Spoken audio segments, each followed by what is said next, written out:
Hi Year 10, I hope you're all okay. I hope everything's been good this week with you guys and that you've been enjoying going back to school and doing some of your lessons there. And I hope that you've been able to do those last bits of 3D pieces of coral ready for your costumes. This week's a bit different actually in terms of your art. We're going to be focusing on Sketchbook this week. If you don't have your sketchbook at home, which I really hope you do, because I have asked a few times now if you don't to let me know.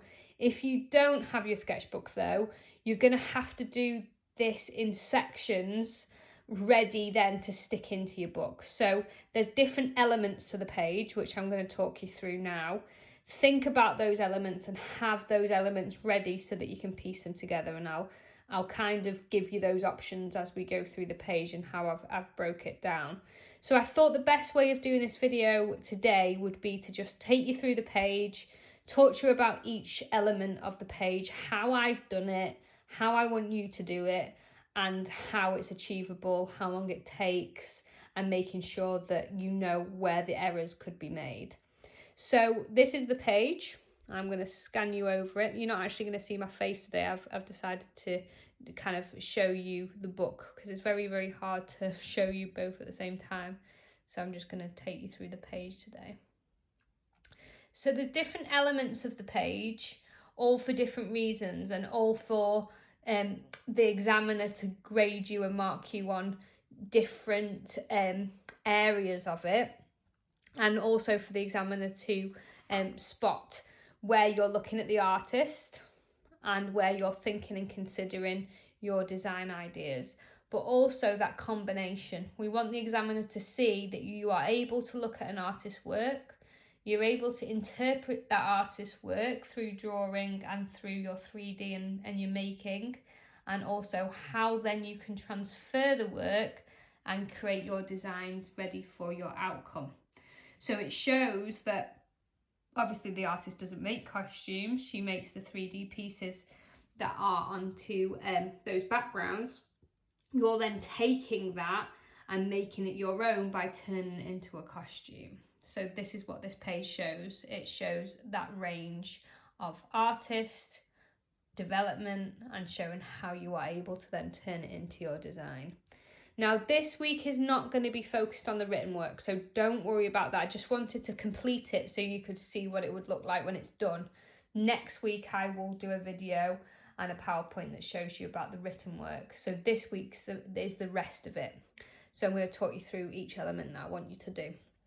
So obviously, first things first would be your border. So you need to make sure you have a border across a double page for me. 1 centimetre all the way around would be the first thing. Then you would choose, so I've got 4 pictures of the artist's work printed out. You're going to choose 3 or 4, so 4 maximum, 3 minimum. And if you can see on mine, they're quite a good size, those pictures. I've printed them a good size, good quality as well. And I've also chosen ones that are not all exactly the same. If you notice, these ones here show the entirety of the artist's work. This one here is kind of a close-up shot and kind of cropped, so you can see more of the elements and more of the detail of her work. And this one down here is a bit of a change in the composition. Composition meaning the arrangement of the piece. Whereas these two, that one and the one over here, are quite similar, and that's why I've chosen to do this drawing down the middle of the page. So that's the first thing, well, the first 2 things, border and then selecting what images. The other thing I've considered when I've chosen these and which ones I've chosen is because these elements are ones that I'm going to be putting into my costume. So I've made sure I've got pictures of her work where there are elements in it that I want to focus on when it comes to designing my costume. So like you can see in here, you can then go over to the design and see those elements within the actual design itself. So the examiner can straight away see where you have got your inspiration from. And that's quite good for the examiner to see. For example, there you can see those on the design over here. So you can see that you've cross-referenced from the artist straight over to your costume. So don't pick ones where, well, don't pick pictures of hers where you've not taken inspiration from it when it comes to your costume. Also, another thing to keep in mind, Julie Dodd doesn't just do these pieces. So she does actually have other pieces that she's created. Now, the whole idea of her work is that she always uses recycled materials, which is why these pieces are made out of paper. And all of her work is always inspired by natural forms. And obviously coral is a natural form because it's made naturally. So be mindful of that. When you're looking online at her website or on Google to collect your images, make sure it's this series of work that you're getting pictures of, because the other pieces that she's done are colourful and different from these, and they're not what we're being inspired by. They're not the pieces that we're looking at. So just make sure you get this series of work when you're selecting your pictures. Then obviously another thing to consider when you're sticking your pictures down, obviously size, and also a balance of pictures on your page. So obviously I've chosen 4, so I've put 2 on this side and 2 on this side. I've put 1 at the bottom here, so there's kind of like a journey, a diagonal journey going on across the page. I've thought about it, and I've thought about the layout of it. As well, I considered this. I considered that this picture here was going to go here, and I knew that I wanted to do my large scale drawing here. So on everybody's page, you're going to have pictures. You're going to have 2 designs. You're going to have 1 large drawing and another smaller drawing, and you're also going to have elements of 3D pieces on your page as well. So as long as you know, and obviously you've got your writing, you're gonna need to have room for a large scale drawing, your 2 designs and your smaller drawing. So think about that as well. Obviously you're gonna have your titles too. So I think first of all, border. Next, think about your pictures, lay those out. If you want to, you could just put them there so you can see them and don't stick them down. If you want to, at that stage, you could send me a photograph and say, do you think this arrangement's okay? And I can okay it. If you're not feeling confident where you're sticking them, that's absolutely fine. And then next after that, I would be doing your titles. So border, and then your pictures, and then your title. So your title is going to be design idea, and your subtitle is Julie Dodd. So we make sure we've got the artist name on there and design idea here. Now I'm going to let you into a little secret here with this, because I printed these pictures at school when I was in last Wednesday, and I don't have a printer at home. And I could do that by hand actually, but I was thinking for you guys how usually when we're at school we trace our titles, don't we, to make it quicker. So if you do have a printer, you could do your title on the computer, print it out and then trace it. But actually, and I never thought of doing this before at all, I screenshot this title off the internet because I actually went on dafont.com and found this font I really liked. So you guys can go on Dafont. I will put a link on the PowerPoint to that particular font for you so you can see it. And what you do is you type in what your title is, and then it makes that title into that font for you. You can't save it, but you can print screen or screenshot it. So I screenshotted it on my phone, and then I put it up on my phone, and then so as if it was a picture, and then I laid my phone underneath the page, and then my phone shone through, and then I could trace the title from my phone screen. That's hard to explain when my phone's in my hand, and I actually could demonstrate it, but my phone's in my hand so I can't.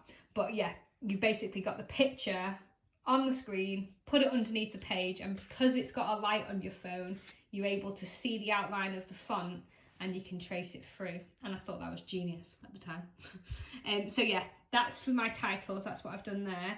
And then notice that around the outside of the title, do you know what, this idea I've never done this before with any students before in other years, and now I'm obsessed with doing it, all because of Jacob when he did his page for the last project, and he asked me if he could do that glow around the outside with the quink, and now I just can't stop doing this inversion of text and the glow. So we're going to go with it. Thanks, Jacob. We're going to go around the outside edge of your font, but you are going to use tonal shading for that. So on both of them, and the way you do it, obviously, if you're going to shade inside of a font, you know how to go from dark to light, but this time it's really important, and I'll go quite close to it so you can see. Can you see how I've gone from dark all the way around and got lighter as I've gone in the middle of the letters? And then as I've branched out, I've then started to get lighter and let it fade as it gets further away until the point where it goes to nothing. You can't see any shading around this part. That's the line that I need to rub out still from my text. So yeah, all the way around darker, and then kind of letting it go lighter. Girls, I know we've mentioned this before about the idea of ombre in your hair, and how you wouldn't let it go from dark straight to light. You would let it fade, going further out, wouldn't you? You wouldn't, you would not let that happen. So yeah, that's the same on that one as well. If I'm being well picky, that L is not good enough for me. I would go a bit darker around that L to get it to branch out. If anybody wants to send me their titles when they're done to see whether I'm happy with them, feel free if you want to. But I've also repeated that later on when it comes to our designs as well, which you can do later. But yeah, so border, titles next, sorry, pictures and then titles next. And then after that, I would be putting in where you want your two designs. So I've decided, obviously, thinking about balance of my pages, I decided to put my two designs, one on either page, one on each page. One down here and one up here. Don't feel like you've got to copy me necessarily. You could swap this over and you could have that design down here, that up there. You could have your title at the side. You don't have to have your title down here. You could have your title over here. It's up to you how you lay it out. It's just important that you have these elements of your work. Now, let's talk about designs. Gosh, I'm going quick, aren't I? Okay, so design-wise, obviously, like I say, it's important that your design relates to the pictures that you've got and you're taking inspiration from the different coral that you see in the work. Obviously, you know what coral you've made. And I know that there's been quite a few emails that I've had from people saying, I've made more of this coral because I know that that's going to be the predominant coral that's in my costume, which is fine. And these pieces here, the ones that were made out of the bauble last week, those ones are on my actual one that I've started to make. They are a predominant piece in mine. So actually this design is actually my final design. And I've mentioned that in my writing, which we'll talk about next week. So think about that as well when you are coming to design yours. Think about what coral you've made and how much of that coral you've made and where you can envision it going. So before we think about the actual design of the costume, you want to think about the model. So these models are actually taken from another artist's work, and that model, I say an artist, they're an illustrator, somebody who does these drawings that are for this purpose. It is to be a model ready for a fashion designer to put their costumes on or to put their garments on. So I'm going to put onto the PowerPoint these printouts. Let me get them from the back of my book. And these are well, there's a few more than these, and I'll put all of them on. But I've got that one, and that one. And the reason I've chosen this particular illustrator as our inspiration is because you'll notice that they're done through what we call continuous line. So the artist that has done them has never taken their pen off the page, and has got this idea of the free flowing lines that go around and around, and that kind of growth and concept matches with the artist's work here and how their work grows together. And I thought the kind of fluidity, look at that word, that's a great word, the fluidity within these goes well with our theme of coral, because coral kind of grows together, doesn't it, and flows within the water, and that's what I wanted to get from this illustrator. So I chose, because I knew I wanted to do a shoulder piece, and my costume's going to be predominantly on one shoulder. You might want to span over to two shoulders in your costume. You might focus on a piece that's kind of a neck piece that goes along the front. So a model like this might work for yours. Whereas because I wanted mine as a shoulder piece, I chose the models that had more of the shoulder on show, so that I had room ready for my design. So once you've chosen your model, you're going to do that special trick on the back where you rub your graphite on the back and then trace around it. So that's all I've done there. I've traced over it and got my outline. And once I've got my outline, keep it in pencil to start with, and it's only later that you go around everything in fine liner. So you just want to decide where your models are going to go. So I put one model there and one model up there and just traced over the outline. So that was the first step that I did, draw the outline of it. And then I decided on my coral. Now this has obviously now got shading in it, and it's also got an outline with fine liner, but I obviously want you to start with just a pencil sketch of how you want this to go and how you want your design to be. So like I mentioned just then, your costume doesn't have to be, or your design for your costume doesn't have to be on one shoulder. You could have your costume where it's smaller on this shoulder and smaller on this shoulder, and could have it kind of matching up. You could have it focused on like a collar piece and just think about it going around the front. You could focus on a neck area. You could have a neck piece that goes over to one shoulder and focus more on just like the top of the shoulder rather than coming down into this piece here. You could push your model up even higher and have it kind of growing down. But I wouldn't, if I were you, I wouldn't give yourself too much to do, because it's funny, isn't it? Like you make quite a lot of these pieces of coral, but it's hard to know how many you're going to use. But actually, when I thought I'd made a lot of coral, and now I'm putting my costume together, that doesn't feel like it's going a long way, because it needs quite a lot of coral for a very small area. So I'd much rather that you go smaller but more detailed than bigger and not detailed enough. So think about that when you're putting your designs together. How I envisioned it was thinking about what's my favourite piece. That's how I thought about it first. And my favourite piece I've made is the one with the bauble and the petals going up the side of it. So I knew that I wanted two of those on my piece. So I drew those first, and I decided where I want those to be, and I kind of built around it after that. And if you have a look, well, in the writing, when we come to do the writing about the artist, once I've done my research on the artist, a lot of what it says about the way she approaches her work is this idea of repetition. She's big on repetition and use of pattern. So if you notice, I'm repeating over and over again the same coral, and they're growing together, and they can't, well, we know this from the research that we did before, where they grow in these kind of colonies, don't they? They grow together in groups. So you want to keep that.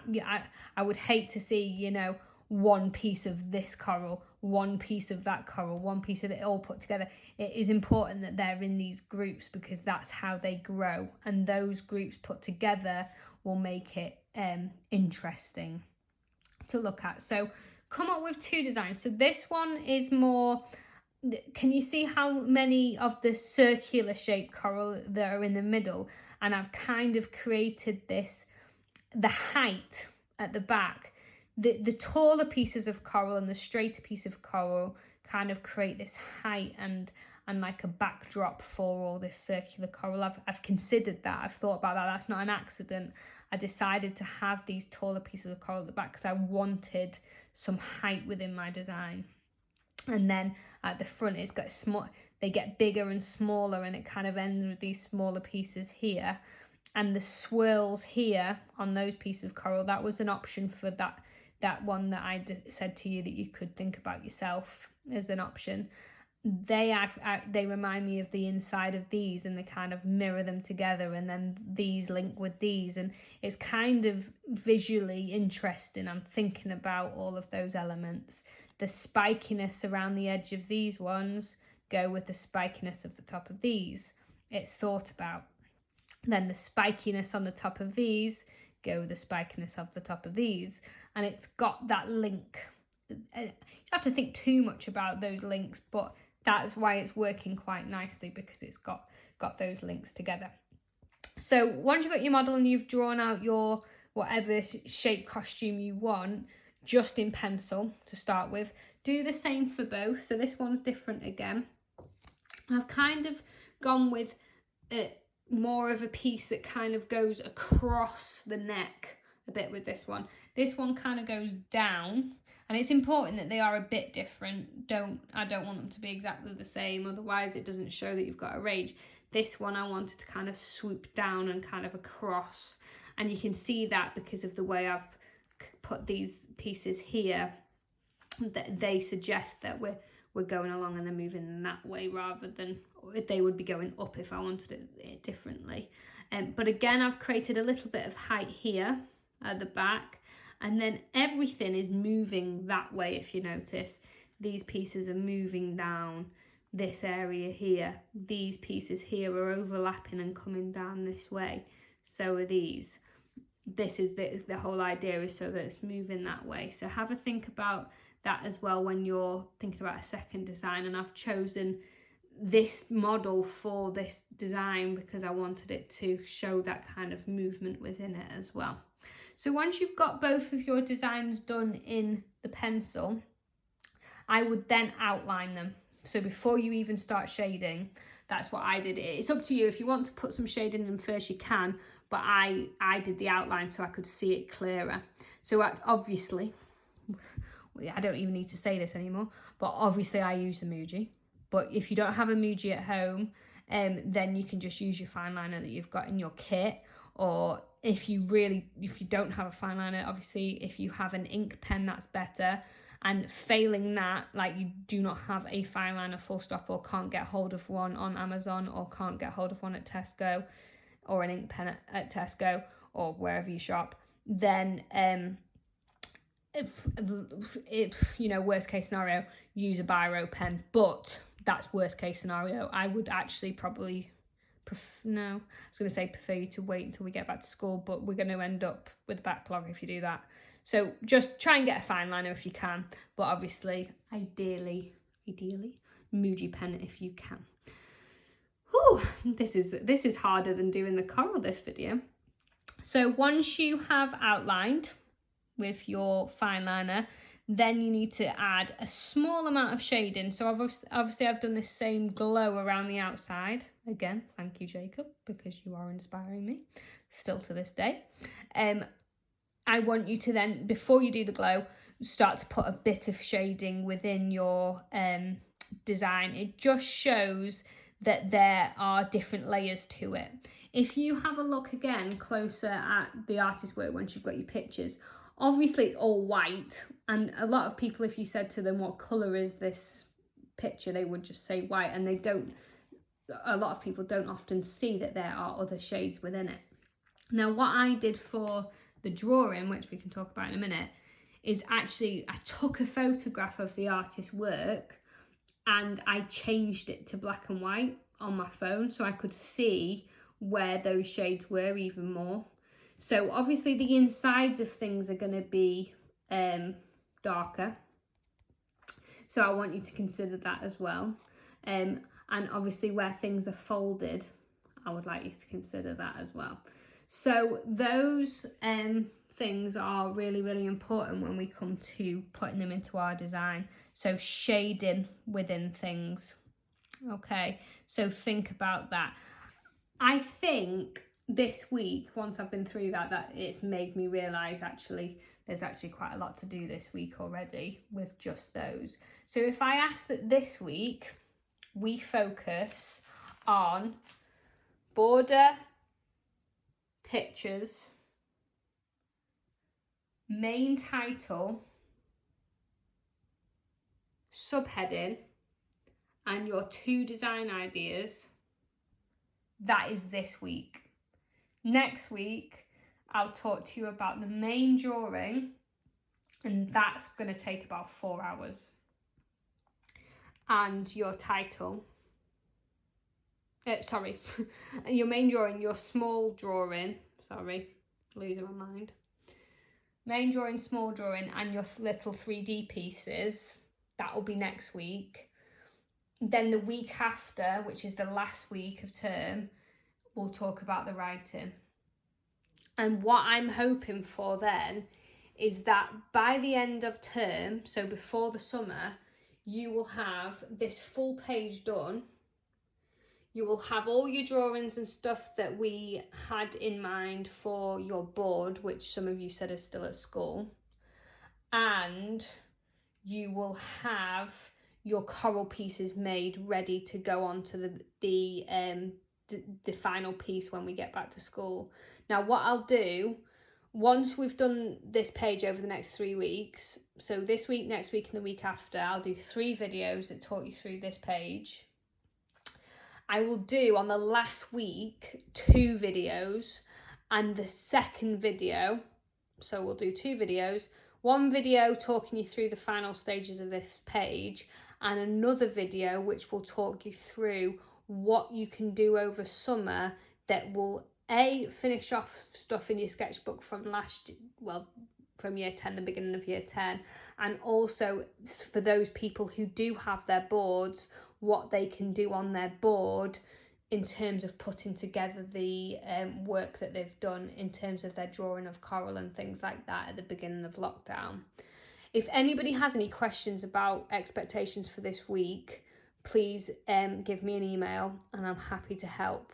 But I'll just quickly, before I finish this video, so it's only half an hour long, I don't want it to go any over that, just reiterate, border 3 or 4 photos of Julie Dodd's work, making sure that they are relevant photos. They are not photographs of her other work. They are this series of her work.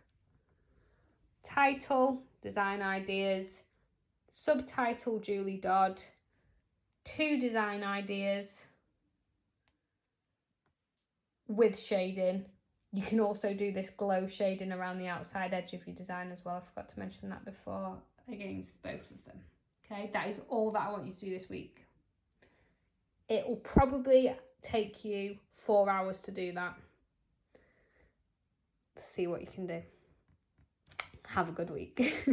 That was a really hard video to make. Right, see what you can do. Enjoy. If you need me, you know where I am.